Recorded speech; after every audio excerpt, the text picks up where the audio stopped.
Assalamualaikum warahmatullahi wabarakatuh. Saya Raffian Seljasari dari kelas 11 IPS 1 ingin mempresentasikan PAS penilaian akhir semester pelajaran Sejarah Indonesia yang dibimbing oleh Pak Aswin. Halo Pak Aswin, apa kabar hari ini? Semoga diberikan kesehatan serta rezeki yang lancar dan dijauhkan dari wabah yang sedang terjadi, COVID-19. Semoga dijauhkan Pak, tetap di rumah saja. Tidak lama-lama, langsung saja saya bacakan hasil presentasi saya. 1. Mengapa Indonesia dapat memperoleh kemerdekaan? Jawab. Menurut buku, Indonesia dapat memperoleh kemerdekaan karena ada 3. 1. Rakyat Indonesia melakukan perang gerilya untuk mempertahankan diri dan tidak jatuh begitu saja di tangan Jepang ataupun Belanda.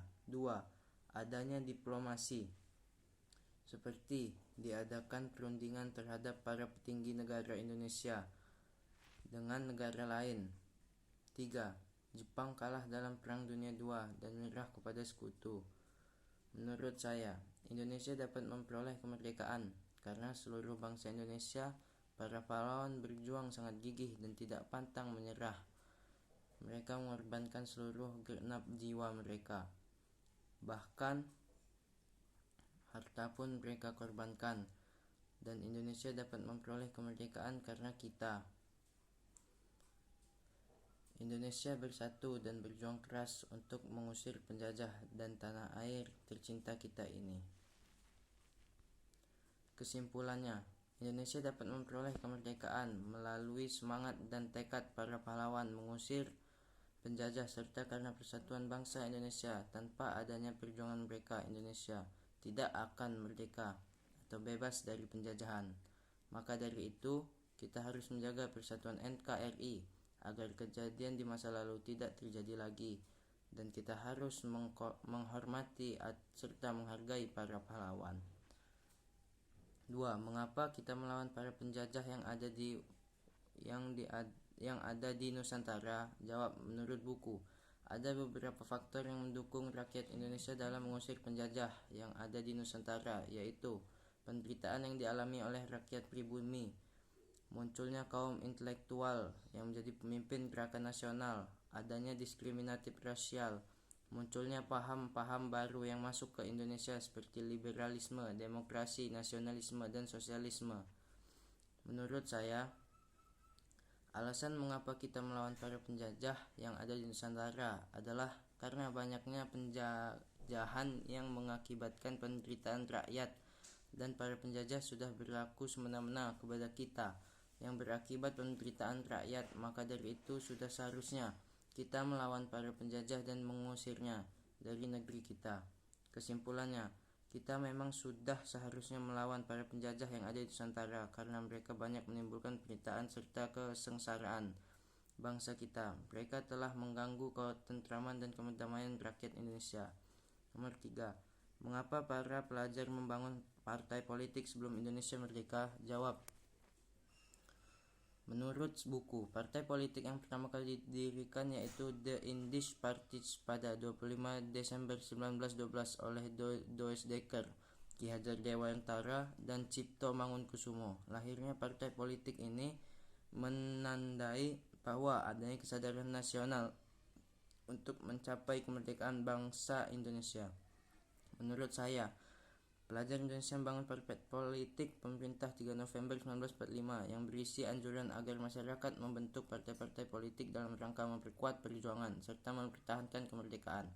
Kesimpulannya, sebelum Indonesia merdeka, para pelajar membangun partai politik untuk mempersatukan dan memperkuat perjuangan-perjuangan bangsa dan rakyat Indonesia, dan partai politik yang pertama didirikan yaitu Indies Party. Nomor 4. Bagaimana peranan pejuang medis dalam melawan virus corona?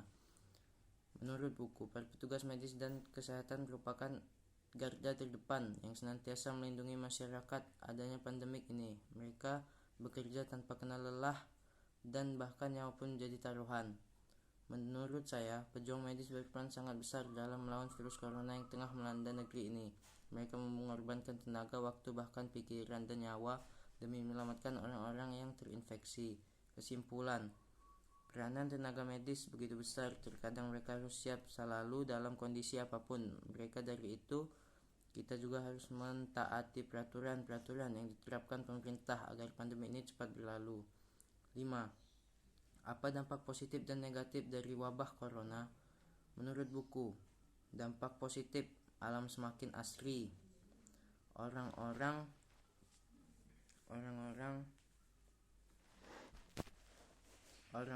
di rumah menjadi sangat dekat, atau karena di rumah saja orang-orang seperti anak dan orang tuanya menjadi dekat satu sama lain. Dampak negatifnya, banyak pekerja yang di PHK karena dianjurkan pemerintah untuk diam di rumah saja dan melakukan aktivitas dari rumah. Dan perekonomian menjadi turun atau hancur. Lalu, menurut saya, dampak positifnya, bumi dikurangi, polusi di bumi mengurang karena kurangnya asap motor dan asap kendaraan, karena adanya PSBB yang menganjurkan diam di rumah saja untuk tidak keluar.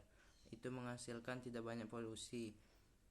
Negatifnya, banyak orang-orang yang di PHK atau dipecat karena diam di rumah saja dan tidak dianjurkan untuk bekerja di luar. Terima kasih, itu saja yang dapat saya sampaikan. Saya akhiri. Wassalamualaikum warahmatullahi wabarakatuh.